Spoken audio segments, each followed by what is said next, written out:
Welcome back to the channel, people. KG is back. It's back for another live show. Going to preview the game against Middlesbrough. We're down to the last 3 games, huge games. Middlesbrough up first, got to take care of that one. Talk about Archie Gray and links, more admirers added to his list. It never stops. And we'll talk a little Player of the Year awards as well, just for a little bit of variety. But before I get into it, please like the video, subscribe to the channel, drop your comments and score predictions below. Thank you to Carl Brown, who donated a super thanks on the last video. Much appreciated, Carl. And if you want to become a member of the channel, the link is in the description. And it just helps me out, helps the channel out. And, you know, just show your support. That's it. Listen, there's a bit to get through, so I'm just going to get into it, yeah? Where shall I start? Okay, let's go with this angle first. Let's go with this angle first. And yeah, we'll talk about Daniel Farke's comments in a bit. I will go through that as well. Matt Hummels, listen, it's been a big week for the European teams. I don't know if any of you have been watching it, but it's been a good week of European football. And English clubs, bar Aston Villa, have been crashing out. And look, Kylian Mbappe does it. And now Matt Hummels has followed suit, talking about good harvesting this week, my fellow farmers. And that's in reference to European leagues constantly being called farmer leagues, which I always find absolutely hilarious. Speaking to another guy about this, how funny it is that the Premier League always talks about being the best, probably most entertaining. I will give it that. But technically, it's not even on the level of League 1. And that is why the Premier League always goes abroad to buy players, because the players that League 1 churn out, La Liga, Bundesliga churn out, they make the Premier League great. You know, when you think of the best Premier League players, there's hardly any Englishmen in it, hardly any. And even some of them now are really struggling. I'm talking about Saka beating one, Foden's doing his thing, Cole Palmer's doing his thing. But I'm talking about over a sustained period. I'm talking your Iron Robbins, talking Thierry Henry, you know, real greats, you know, Shearer's up there, of course, Beckham.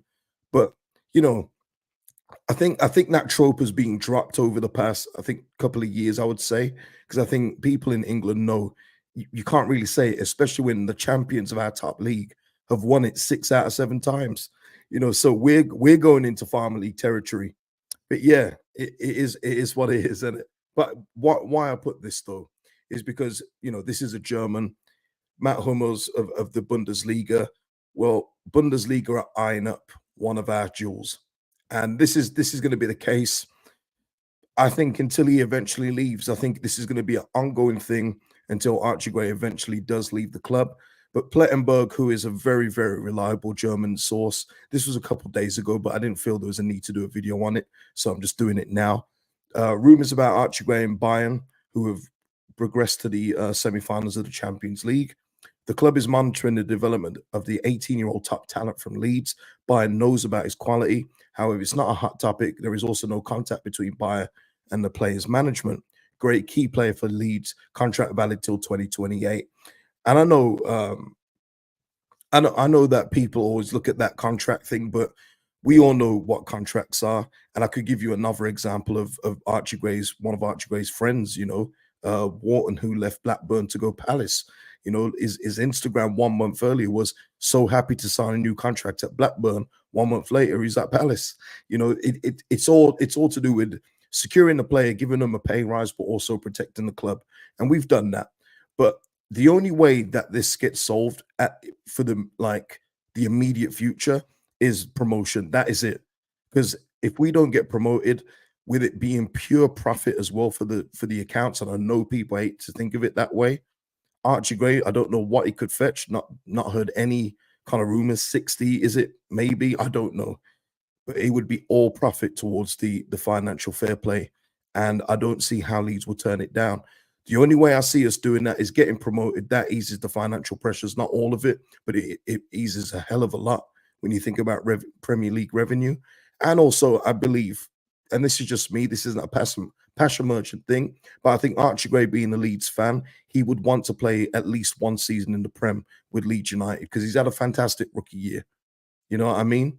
So that is the only remedy that's gonna solve this problem.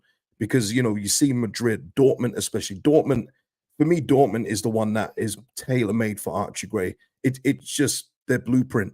buy young emerging talent. You've seen what they've done with Bellingham, Matson, and a whole other host of players. That's what Dortmund do. And I could see Archie Gray going there. But hopefully we stop this by doing the jobs ourselves. Will we do it? Are you a believer? We shall see. Benny, he is saying we need to protect our young talent. If the rumors are true, then we should hold out for a very good deal and sell and a high sell on value. Yeah, 100%, Benny. There should be no cheap sales anymore. That should be of the past era. We should be now selling our players for top dollar. I'm talking like Lavia going from Southampton to Chelsea for 60 mil altogether plus add-ons. We need to be in those ballparks as well. Do not want to see Archie Gray go for a 40 million and change. No, we need to play hardball as well. And I do think the 49ers will do that. Like I say, they were in the background, partly in the background for the Radrizzani era. They will know exactly the errors they made. And I think they'll know to capitalize on those.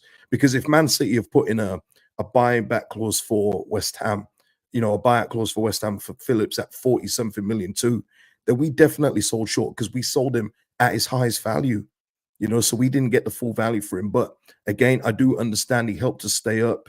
It was probably an agreement saying, look, help keep us up and we'll let you go, Man City. I get all that, but we do have to be smarter in a business sense. We do. Let's have a look. Shout out to you if you're driving. Yeah. Shout out to you guys. As I said, I did have some more content in mind, but I tell you what, after I dropped the Calvin Phillips one, I thought, you know what? The timing isn't right for this because I think everyone's heads is on Jupiter that we're not 10 points clear and everything else. And some of the comments I was getting on the Calvin Phillips video, they to put it in a nice way, they were special. And I don't mean in a good way. They had nothing to do with the subject matter. There was a big if on that. It was all if we're promoted and people coming in saying, well, we're not getting promoted.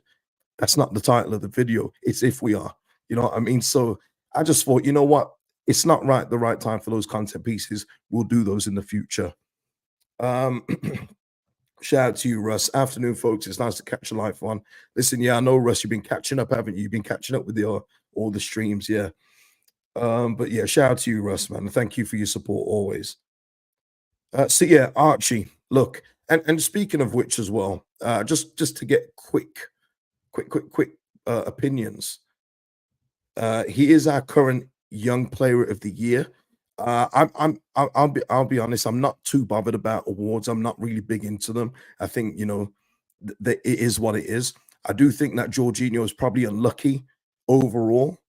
I mean, if you're going by, Archie Gray's done really well to play in a position he's not familiar with, then cool. But I always think that awards should be won by excelling. And I think Jorginho over the course of the seasons probably deserved to win that one.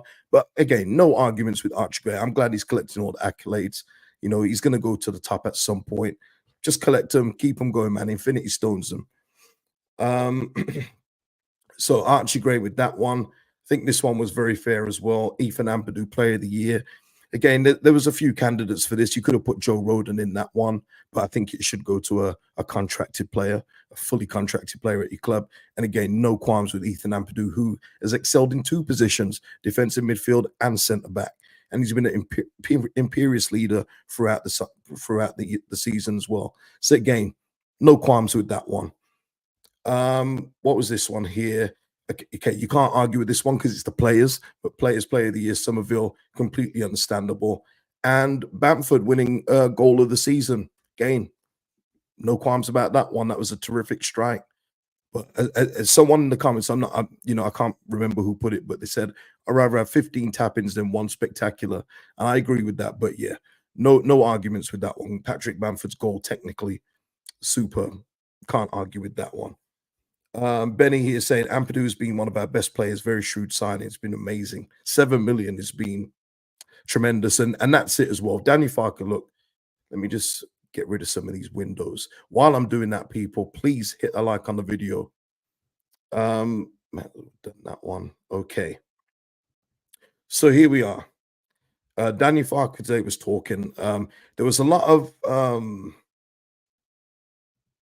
there was a lot of rallying today. There was a lot of it was like a rally cry. I think he's heard a lot of the noise is seen, read, a lot of the noise over the past, like, what is it, 8, 9 days since the last game. He was talking today a lot about the age of the group. He's done this again in comparison to Leicester, Southampton, comparing ages. Not sure why we're doing that, but it was more like a rally cry to the fans to say, keep believing. I think maybe it's more to do with the sound in the ground when it came to booing the players off, probably in the last, is it 2 games where we've not been ahead at halftime, what have you. Um, but it was a rally cry. But again, the only thing I'd say to that is it's once again this football club putting it back on the fans to deliver and almost saying the players need you. But yeah, but the players also have to give us something too, because the line was you either support or you're a moaner or something like that. But what I would say is in counter to that is that I believed, I believe when Ipswich slipped up that we would get the job done, get a point against whoever it was it Coventry, and we lost. I believe when Leicester lost their game or what have you, dropped points, and we didn't maximize it. So I've predicted wins when other teams around us have faltered. So ultimately, what I would say to Daniel Farker is get the players to give the crowd something to cheer about, because there hasn't been a lot to cheer about, especially since we've come back from the international break. There hasn't been. So as much as I believe that it's still there, I will not discount us finishing the top 2 while it's possible. The team have to give us something to believe, Eh, and I think that's fair. I don't think I'm moaning there. Do you? I think I'm being quite logical, which again some people don't like. Uh, Ryan here saying football has taught us absolutely anything can happen, so I'm just going to go with it and hope. Yeah, listen, my footballing brain. I'll be honest with you, with the way Southampton are playing, and their form and momentum is huge in life, never mind just sports. But Southampton's momentum, if I was a Southampton fan, I'm thinking the top two's within reach. So the teams that are faltering above that just seem to be dropping points out of nowhere. They need to get their ideas, because otherwise, there is a scenario, people. There is a scenario in that Southampton game. Everyone's talking like it could be a battle for the top 2 or that both teams are playing for promotion. There is a scenario where Southampton could possibly be playing for the top 2 and we're not playing for anything to do with it. Do you know how insane that is? That is insane. No one's really thought of that one. But it could be a nothing game for us, and Southampton could be the ones going for a top 2 finish. So the form has to turn around. It's all well and good always. This is something the fans are huge at this football club. We all know that. But don't put it on the fans to get the players up for these games. There should be enough at stake for these players to get it out. Um oh, let's have a look. Oh, what's that here? Let me have a look here. No, it's gone. Never mind. Um, Nige D saying, I've accepted we miss out on automatic promotion. Anything else is a bonus. Well, the only other thing there, Nige, would be promotion by the playoffs. Yeah. That's the only other thing. Anything else is failure. I said that from the start of the season. If you're not promoted from this league, it's a failure. When you're a team that is expected to go up, when you're a team that has invested pretty well in the team overall, you're expected to go up. So all the unbeaten runs, all the long unbeaten home run, it will count for absolutely nothing if we're not promoted. That's it for me. I don't count anything else as success. I think that's setting the bar extremely low. And then we'll find out in the summer. Because listen, Daniel Farker, he didn't allude to it at the end of the press conference, but he was asked about, have you spoken to the owners about what happens if you don't get promoted? Now, obviously, Daniel Farker is not going to come out and panic this fan base and say, hey, if we don't get promoted, we're going to have to sell every single player we've got that's worth something. He's not going to say that. But what he did kind of rush through was, yeah, we've spoken about some things, but it's not for the public. And we all know what that means. It means that if we're not up, the jewels of this team are pretty much gone. We're not going to generate 70 something million from staying in the championship. It's just not happening, people. So it's important that this team gets back on the winning trail and win some games again. Yeah, it would. John B, not being promoted will be a disaster. it will be such a different team. And we're talking about losing Cree, Jorginho, Archie Gray. I'm Willie Nanto. I'm even thinking of Ethan Ampadu. There is no way that he hasn't had a list of admirers that has grown since he's come to Leeds United. No chance. We just be losing a lot of our better players. Um, Marco is saying Farke had a chance to change a few things and blew it. We just hope he has a cup final mentality now.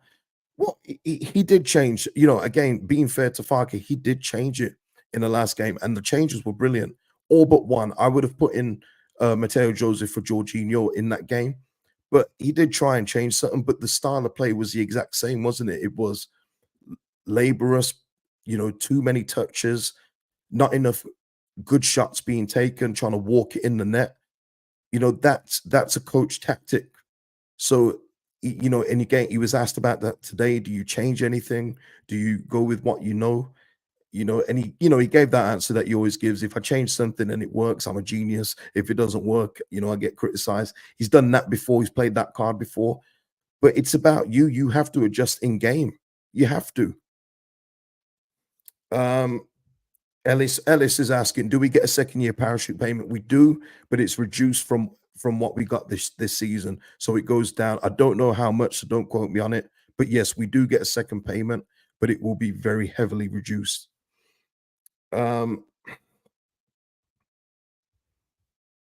Hank here saying, hasn't experimented enough in the 10 position for me. Yeah, because it's all wing, it's all Jorginho at the moment. But he did kind of address that today a little bit. He was saying today, again, he's been reading, he's been hearing stuff. We haven't, I said it in a video, what was it, 10 days ago, that we haven't got no goals from our defense, set pieces, goals from midfield are non-existent. I think Phil Hay covered that as well. You've got to give it, you have to have more variety in the way you score goals, and we just haven't done that. But yeah, listen, the players have had a long rest, so I want the best team out possible. Let me just get into the injury news. There is a bit of a blow.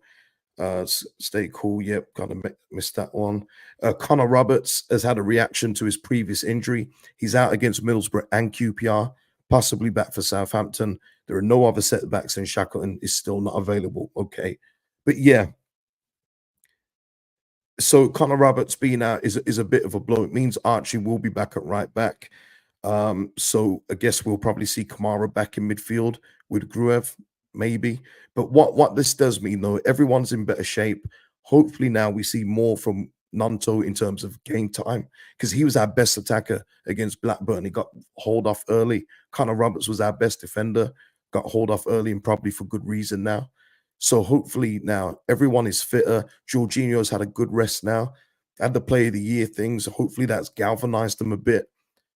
We just need everything to go in our direction, because nothing has gone our way so far. And a lot of it's been self-inflicted. It has. Can't call it moaning when the evidence is there in front of you, I'm afraid, Daniel. That doesn't wash with me. That you can probably get that off against other people, but we've seen it with our eyes what's happened since the international break finished. Let's have a look. Wilf is saying we don't need to sell that many players. Two of those you mentioned will cover the 70 million needed, and then we have approximately 32 million parachute players payments for players recruitment. Yeah, I mean, Wilf, that's with all due respect, that's a very easy way to look at it. But you've also got to think of the players who wants to stay for another year. It's all well and good in the first year saying I want to get Leeds United up, but when you've got big clubs looking at you, and in the position Leeds are in the championship, we're not in the position to say, all right, you have to stay another year. We're not in that position. So I do agree, Wilf, a couple of players could possibly cover a lot of it, but then you also have to recruit some players that can replace them, pay the wages to them. And you're probably going to have to inflate the wages for players that aren't even that good. Whoever we get would not be better than Somerville and Jorginho. No one. In this division anyway, no one is going to be better than those two. So you're downgrading, and you're probably paying them a big whack in hope that they get you up. the second year. It's all everything will work itself out in the summer. I'm looking forward to the summer, but hopefully it's with Premier League football because boy, oof, oh boy. Um, yeah, it's over 190 million, but it is staggered. But 70 million is due. Probably is it this summer? Yeah, this summer. Um, so yeah, Connor Roberts is out, and yeah, that's a bit of a blow because he's been brilliant for us when he's played. He's been good. I say brilliant. He's been good.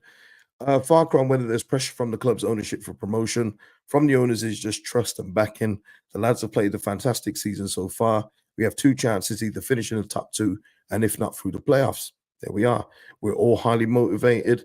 FA, you talk about the FA Cups, yeah. The Klaassen car crash. Basically, Klaassen was in a bit of a car accident, but he's fine. So there you go. Far cry on restoring confidence. I was relatively easy after the last game. I just had to point to the stats. Again, he went through this, which uh, we all, well, I say a lot. Stats, it's true. I mean, he did say the only one that matters is the final score, and it's true. But I don't know why he keeps going down this road in terms of this. But look, he said, I just had to point to the stats. We dominated the game. The only stat that matters is goals. But it tells you that if you play the game 30 times, you win 28, you draw once, you lose it. Boy. Yeah. Look, just get the win. Just get the win. You know what? Let Blackburn do all what we were doing. Sideways passing, making an average goalkeeper look better than he is. And let us do a route one goal and just nick it in the last minutes of the game. I'll take it. T85, if we finish the job, will you be cracking open a super on stream? Yes, I will. I absolutely will, but only on promotion. Only on that.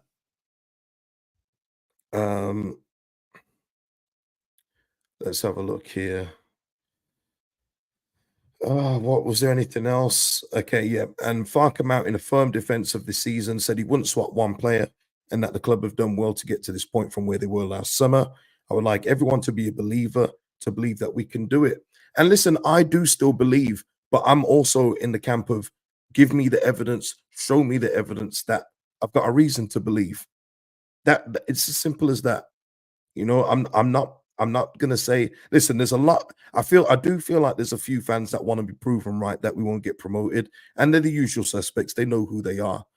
But I do want this team to prove me wrong and just right the ship. At the moment, it's looking a little shaky while other teams like Southampton are just flying behind us and could overtake us if we keep on playing like this.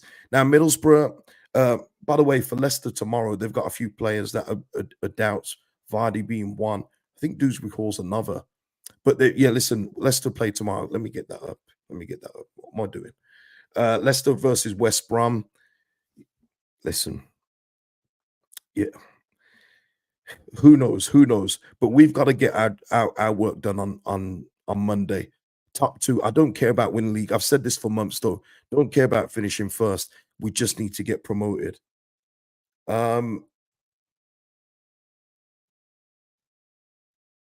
LSB saying, I remember being at the bottom of tier 3 on minus 15 points. This situation we are in is a celebration in comparison. Yeah. Yeah, I mean, I know what you're talking about, but I mean it's yeah, it's not relative to this now. I mean, I saw the other week, you know, when there was a big weekend of everyone slipping up, we slipped up, a couple other teams slipped up, Arsenal slipped up, Liverpool slipped up, and people found Man United slipped up too, and people found comfort in that. But why not wonder why you can't do what Man City did and win the game? I don't know, man. It's just different mentalities, I guess. Um,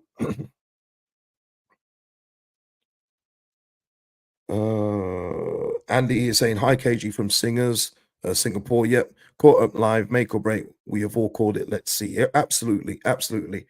Middlesbrough, of course, will be missing Luke Ayling again at Calvin Phillips video. And somebody put a comment about Luke Ayling in there. I think everyone's head is just absolutely on the moon. It's incredible, you know. And I don't leave them because, quite frankly, well, it's my comment section. And it looks bad on you guys. It's not me. I'm protecting you because there's nothing about Luke Ayling in the subject matter. And people are like, oh, he's got 5 assists. That's all well and good. He's at Middlesbrough, man. There's no pressure there. You know, there's pressure here. And he wasn't doing it, but all of a sudden people want to rewrite what's happened and say he could still be a good player now. It's like, I'm not here to talk to those people, though. I've made that clear for the last couple of years. You know what I mean? I'm not here to talk to those people. I want people that actually support the club, not players. Benny here saying, what do you think the front three will be? Do you think Cree will be dropped for the game? Absolutely not. Somerville's not going to get dropped for this game. No. I think it will be Somerville, Nanto. I would love to see Joseph there. Love to, but we know that's not happening. I think he's going to go back to form because Perot didn't do nothing in the last game. I think he's going to just go back to Bamford again. I do. But yeah, look, yeah, Leicester City play it then. We know what we've got to do, people. This is the table right now. Ipswich top. We're third, yeah, and Middlesbrough ninth. You know, and even Middlesbrough's results as well. And that goes into my score prediction. And let's do that now. Now, we need a win. 100% we need the win. We need the win, and I want these players to win, but I can't shake a draw from my mind, people. Can't shake it. So I have to go with what I'm thinking in my head, and that is a 1-1 draw. Obviously, I would love a 3-0 Leeds United win, and we move on to QPR. But at this moment in time, because of how we've played and the way Middlesbrough will be up for this game as well, I see a 1-1 draw. What say you people in the live chat and people that are watching the replay? I hope so, Wilf. That would be nice, but I wouldn't hold your breath. I wouldn't hold your breath, man. T85 saying the 3-0 emphatic win, Nanto brace and Creed to get back to his best. That would be lovely. That would be really good. Black Country Fisherman, tight 2-1 Leeds. Would love that. David Gray's going for a 2-1 Middlesbrough. Damn. Yeah, and I'm with you as well, Yorkshire Reaper. I don't think 7 points will be enough. It's got to be the full 9 if we have to have an automatic chance of promotion. I think that as well. I do still think, though, that there are other drop points to be seen from other teams above us and maybe Southampton. But we'll only see. But you get the full 9 points, stand a pretty good chance of finishing top 2. Nigel D saying Boro 1-1. Russ is going for a 3-1 win. I would love that too. Wilf's going for 2-0 Leeds. Yeah. Oh, damn. Ellis is going for a 2-0 defeat. I understand that. You know what? And I understand Ellis, what he's saying. I absolutely understand what he's saying. Jack as well going for a 2-1 Middlesbrough. I absolutely get it. And this is what I mean. I don't feel bad. It sucks having to predict a draw. But unless this team can prove that the break has done them good, they're re-energized, refocus, fully, just fully on the task of getting promotion, I can't go better than a 1-1 draw. I can't. So I do get people that are predicting losses in this one. Absolutely 100% get it. But hopefully we're all wrong. Hopefully we're all wrong and we can laugh at this. And by the way, the match reaction link is in the description. If you want to like that, set a reminder. Join me after the game Monday as well. Yeah. Okay, yep. And that is it, people. That is the preview for this one. It was more to do with other stuff than the preview, but we know that these 3 games are absolutely huge. So please, if you haven't already, Johnny Peacock, yeah, member of the channel, 3-1 Leeds United win. I hope so, Johnny. I absolutely hope so. Please like the video, subscribe to the channel, drop your score predictions below, comments about anything discussed in the video, and I'll see you in the next one, people. Peace out.